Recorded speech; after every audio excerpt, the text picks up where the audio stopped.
चलिए देखते हैं केस क्या होता है। नाउन, नंबर, जेंडर के बाद बारी आती है केस की। केस क्या होता है? केस मीन्स होता है कारक। केस को हिंदी में कारक कहते हैं। कारक क्या होता है देखते हैं। कारक से हमें यह पता चलता है कि किसी भी नाउन का प्रयोग, नाउन या प्रोनाउन का प्रयोग किसी वाक्य में किस तरह से हुआ है। केस से ये पता चलता है कि किसी भी सेंटेंस में नाउन या प्रोनाउन का प्रयोग किस तरह से हुआ है। सब्जेक्ट की जगह पर हुआ है, ऑब्जेक्ट की जगह पर हुआ है, पजेसिव केस के रूप में हुआ है, वोकेटिव केस के रूप में हुआ है, किस रूप में हुआ है। जिस जगह पर हुआ रहेगा उस जगह के नाम को हम केस कहते हैं। किसी भी सेंटेंस में नाउन या प्रोनाउन का प्रयोग जिस जगह पर हुआ रहेगा उस जगह के नाम को ही हम केस कहते हैं। उसी के नाम से वह नाउन प्रोनाउन जाना जाएगा। तो यह केस जो है देखते हैं, एक होता है नॉमिनेटिव केस, नॉमिनेटिव केस। दूसरा होता है ऑब्जेक्टिव केस। नॉमिनेटिव केस को आप सब्जेक्टिव केस भी कहते हैं। नॉमिनेटिव केस को सब्जेक्टिव केस भी कहते हैं। ऑब्जेक्टिव केस तीसरा हो गया आपका पजेसिव केस।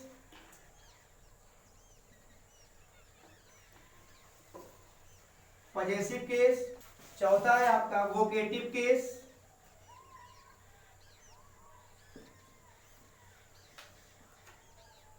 और पांचवा होता है आपका केस इन अपोजिशन।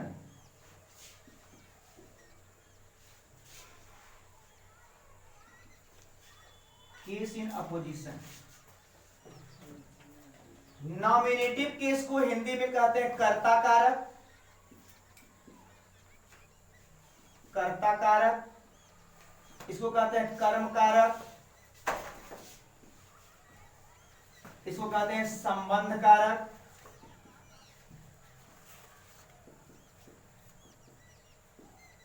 इसको बोलते हैं संबोधन कारक,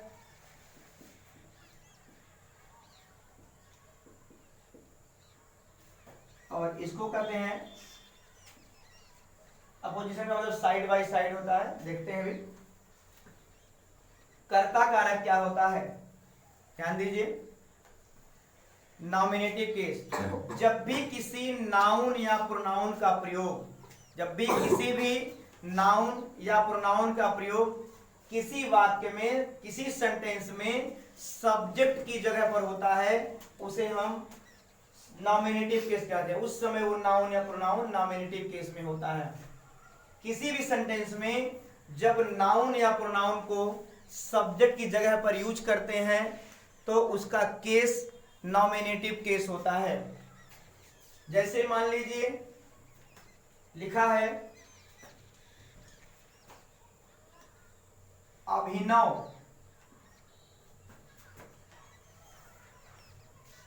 कॉल्स हिम। अभिनव कॉल्स हिम में अभिनव उसे बुलाता है। अब अभिनव यहां पर सब्जेक्ट है, वाक्य का सब्जेक्ट है। ये पूरा एक सेंटेंस है। Sentence is a group of words which makes a complete sense. ये पूरा सेंटेंस है, ये भी एक वर्ड है, ये भी एक वर्ड है, ये भी एक वर्ड है। तो जब वर्ड का ग्रुपिंग करते हैं तो वह सेंटेंस बनता है। अब इस सेंटेंस में ये आपका सब्जेक्ट है। तो और अभिनव क्या है, एक नाउन है। अभिनव एक नाउन है। नाउन में अब देखते हैं कौन सा नाउन है। नाउन में ये प्रॉपर नाउन है क्योंकि इसका नाम लेकर बुलाया गया है। अभिनव प्रॉपर नाउन है। अब उसमें भी नंबर आता है। नंबर देखते हैं क्या है। नंबर इसका अभिनव सिंगुलर नंबर है, एक वचन का है। जेंडर देखते हैं, लिंग इसका अभिनव नाम से पता चल रहा है पुरुष है। जब पुरुष होता है तो ये मैस्कुलिन जेंडर बोलते हैं, इसको मैस्कुलिन जेंडर। अब देखिए नाउन होने के नाते इसका प्रयोग कहाँ हुआ है, सब्जेक्ट की जगह पर। ठीक है, नाउन है और ये कहाँ आया है, सब्जेक्ट की जगह पे। तो हमने बताया है कि जब किसी नाउन को या प्रोनाउन को सब्जेक्ट की जगह पर यूज करते हैं तो उसका जो केस बनता है, अब देखेंगे इसको, जो पार्ट्स ऑफ स्पीच है वो नाउन हो गया, इसका जो है अब नाउन में भी प्रॉपर नाउन हो गया, नंबर में सिंगुलर नंबर हो गया, जेंडर में मैस्कुलिन जेंडर हो गया, और इसका केस देखेंगे, केस का मतलब जगह, जगह क्या है इसका, सब्जेक्ट है। तो जब सब्जेक्ट इसका जगह है तो जो इसका केस होगा वो कौन सा होगा, नॉमिनेटिव केस होगा। उसका जगह सब्जेक्ट है, जो अभिनव है, नाउन है, उस नाउन का जगह कहाँ है, सब्जेक्ट की जगह पर है, तो ये इसका केस जो होगा सब्जेक्टिव केस या नॉमिनेटिव केस हो गया।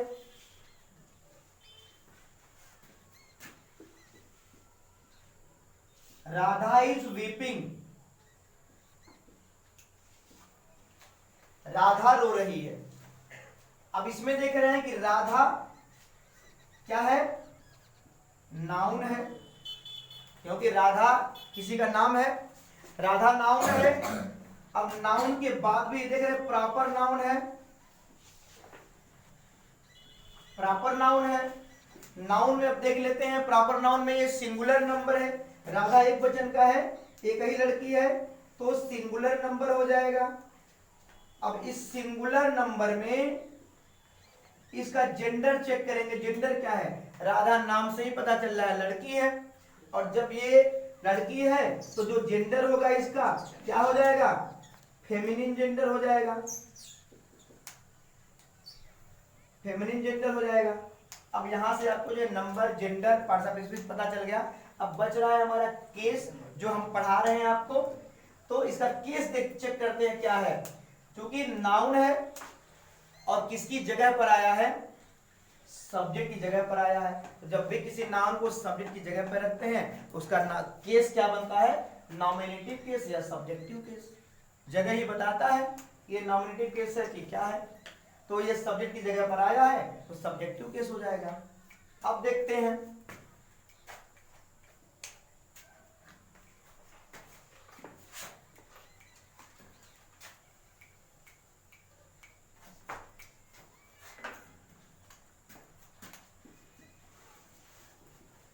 He is dancing,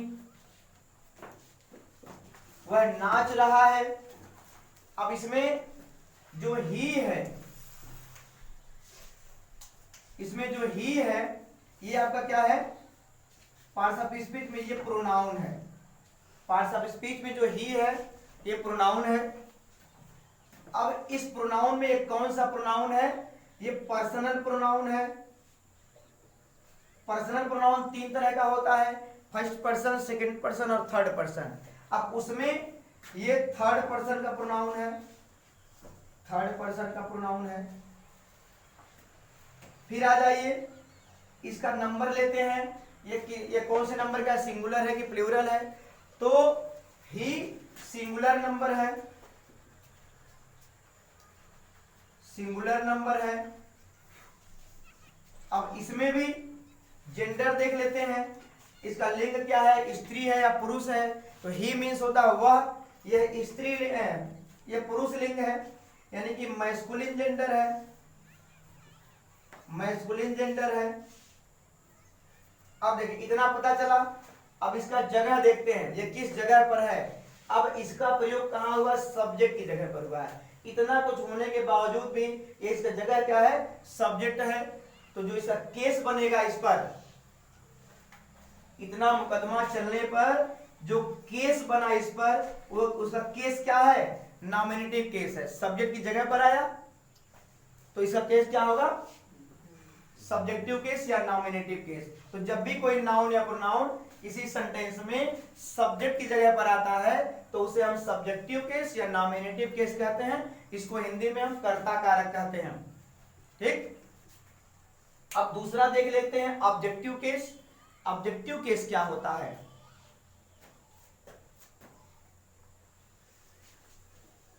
objective case same उसी का उल्टा है। जब भी किसी नाउन या प्रोनाउन को सेंटेंस में ऑब्जेक्ट की जगह पर रखते हैं तो वह ऑब्जेक्टिव केस में होता है। जैसे मान लीजिए हमने लिखा ही कॉल्स यू, वह तुम्हें बुलाता है। तो अब यहां पर ही सब्जेक्ट है, सब्जेक्ट है, तो ये क्या है, सब्जेक्टिव केस हो गया। किसको बुलाता है, तो ये भी एक प्रोनाउन है। या ही कॉल्स राकेश, राकेश ले लीजिए, ही कॉल्स राकेश, वह राकेश को बुलाता है। अब यहां देख रहे हैं राकेश क्या है, नाउन है। नाउन में जो है ये प्रॉपर नाउन है। प्रॉपर नाउन में नंबर देख लीजिए, इसका सिंगुलर नंबर है। सिंगुलर नंबर में जेंडर देख लीजिए, मैस्कुलिन जेंडर है, यानी पुरुष लिंग है। जेंडर में भी ये मैस्कुलिन जेंडर है, ये पुरुष लिंग हो गया। अब इसका प्रयोग कहां पर हुआ है, राकेश का, सब्जेक्ट की जगह पर तो हुआ नहीं है, ऑब्जेक्ट की जगह पर है। अब यही नाउन जब ऑब्जेक्ट की जगह पर आ गया तो इसका जो केस बनेगा यह ऑब्जेक्टिव केस बनेगा। ऑब्जेक्टिव केस, ये ऑब्जेक्टिव केस में है। तो जब भी कोई नाउन सेंटेंस के ऑब्जेक्ट के रूप में प्रयोग होता है या किसी वर्ब के ऑब्जेक्ट के रूप में प्रयोग होता है, तो जो उसका केस होता है वो ऑब्जेक्टिव केस होता है, या उसे ही ऑब्जेक्टिव केस कहते हैं। केस का मतलब होता है जगह, किस जगह पर प्रयोग हो रहा है, किस तरह से प्रयोग किया जा रहा है, उस तरीके को या उस जगह को ही हम क्या कहते हैं, केस कहते हैं।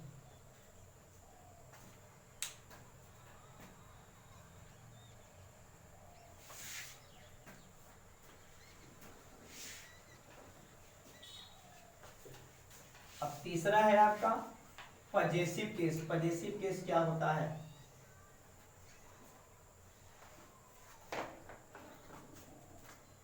ये क्या होता है, संबंध कारक। जब भी कोई नाउन या प्रोनाउन, जब भी कोई प्रोनाउन किसी दूसरे नाउन या प्रोनाउन से अपना संबंध स्थापित करता है तो उसे संबंध कारक कहते हैं। जैसे आई कंप्लीटेड माई वर्क, मैंने अपना कार्य पूरा कर लिया है। अब इसमें देख रहे हैं, इसमें देख सकते हैं आप, वर्क क्या है, वर्क मीन्स काम, ये नाउन है, ये नाउन है। और माई जो है एक प्रोनाउन है, माई प्रोनाउन है। अब ये माई जो है इस काम से संबंध बता रही है, जो काम है वो मेरा है, संबंध बता रही है, जो काम है वो मेरा है, न तो तुम्हारा है न तो उसका है। काम जो है मेरा, काम से अपना संबंध जोड़ रही है कि काम मेरा है, इसलिए जो माई है, जो माई का केस आएगा ये पजेसिव केस है। ठीक है, ही ब्रोक योर टॉय, उसने तुम्हारा खिलौना तोड़ दिया, उसने तुम्हारा खिलौना तोड़ दिया। अब टॉय देख रहे हैं, ये नाउन है, टॉय नाउन है। अब जो है इसमें जो योर है, टॉय से संबंध स्थापित करके बता रहा है जो खिलौना है वो तुम्हारा है, उस खिलौने का संबंध किससे है, तुमसे है। यानी कि ये योर खिलौने से संबंध स्थापित कर रहा है कि तुम्हारा खिलौना है, इसलिए योर क्या है, पजेसिव केस में है, इसको पजेसिव केस कहते हैं। तो जब भी कोई प्रोनाउन किसी दूसरे नाउन से या प्रोनाउन से संबंध स्थापित करता है, संबंध बताता है, तो उसे हम क्या कहते हैं, उसे हम क्या कहते हैं, संबंध कारक कहते हैं, या कहते हैं ये प्रोनाउन पजेसिव केस में है। जब भी किसी नाउन या प्रोनाउन से संबंध स्थापित होता है तो इसे क्या कहते हैं, पजेसिव केस कहते हैं। जब एक प्रोनाउन दूसरे प्रोनाउन से या दूसरे नाउन से अपना संबंध बताता है तो उसे हम क्या कहते हैं, पजेसिव केस कहते हैं। अब देख लीजिए अगला है वोकेटिव केस। तो जब भी किसी नाउन या प्रोनाउन के साथ आपका my, your, our, his, her, their रहेगा तो वो पॉजिटिव केस में आते हैं। अगला देखते हैं vocative case.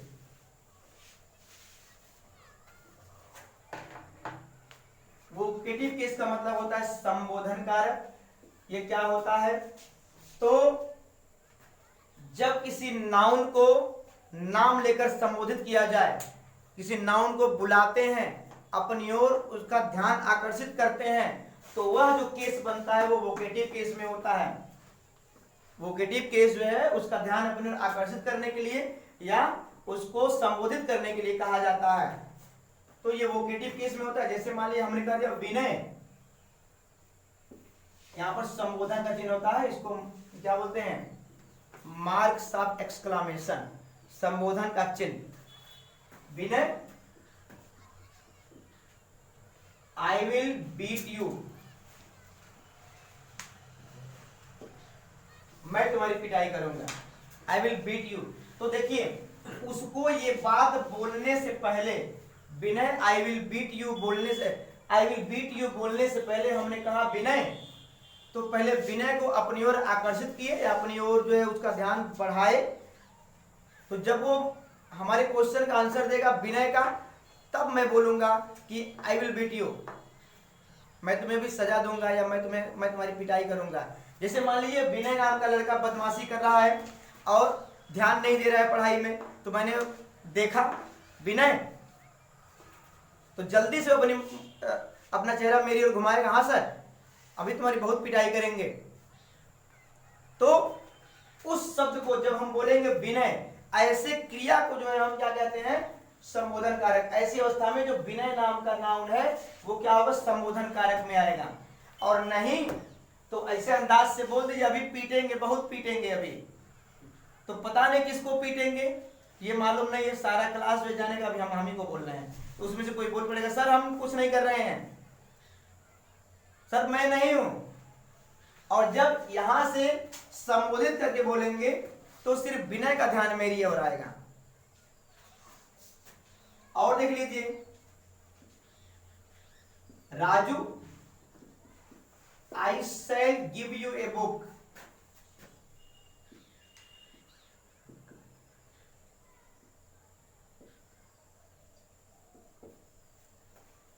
I shall give you a book, मैं तुम्हें एक बुक दूंगा।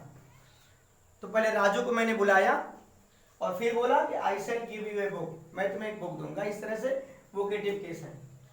फिर मैंने किसी को बोला सुमन गिव मी ए पार्टी टुमारो, पार्टी टुमारो,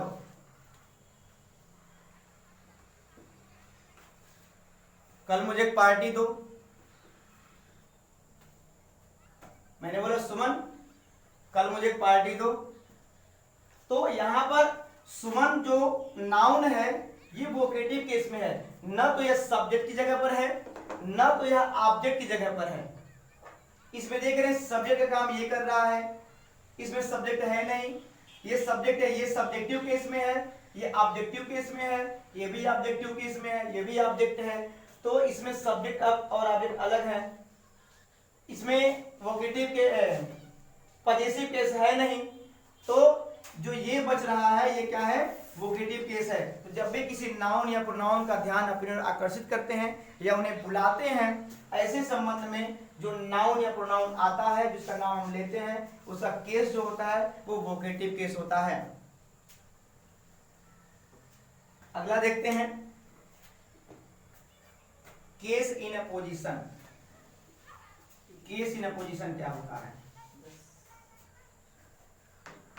जो केस इन अपोजिशन होता है, केस इन अपोजिशन का मतलब होता है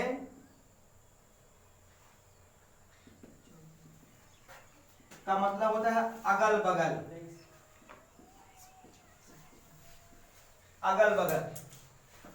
इसमें जब एक ही व्यक्ति के लिए या एक ही वस्तु के लिए दो नाउन का या दो प्रोनाउन का यूज करेंगे, एक ही व्यक्ति को दो नाम से जानेंगे, तो दोनों नाउन जो होंगे, जो दोनों नाम होंगे वो केस इन अपोजिशन में कहलाते हैं। जैसे मैंने बोल दिया कि Amit my captain, Amit my captain is a good player, Amit my captain is a good player, मेरा कप्तान अमित एक अच्छा खिलाड़ी है। तो देख रहे हैं कि जो मेरा कप्तान है वही अमित भी है, अमित ही मेरा कप्तान है। तो एक ही आदमी के लिए दोनों वर्ड यूज हो रहा है। अमित के लिए अमित तो है ही, और उसके लिए एक और भी वर्ड है माई कैप्टन, तो ये भी एक नाउन है, कप्तान भी एक नाउन है। तो क्या हुआ, जब दोनों शब्द एक ही व्यक्ति के लिए यूज हो रहे हैं, जो दोनों नाउन है, ये भी नाउन हो गया, ये भी नाउन हो गया, तो दोनों नाउन जो होते हैं वो केस इन अपोजिशन में होते हैं। है तो सब्जेक्टिव केस में ही, लेकिन दो नाउन आ रहे हैं, तो सेंटेंस में ये सब्जेक्टिव केस में है, लेकिन आपस में ये जो होते हैं केस इन अपोजिशन होते हैं। आपस में इनका जो केस है वो केस इन अपोजिशन का है। तो जब एक ही व्यक्ति के लिए दो नामों का प्रयोग होता है वो क्या होता है, केस इन अपोजिशन में होता है।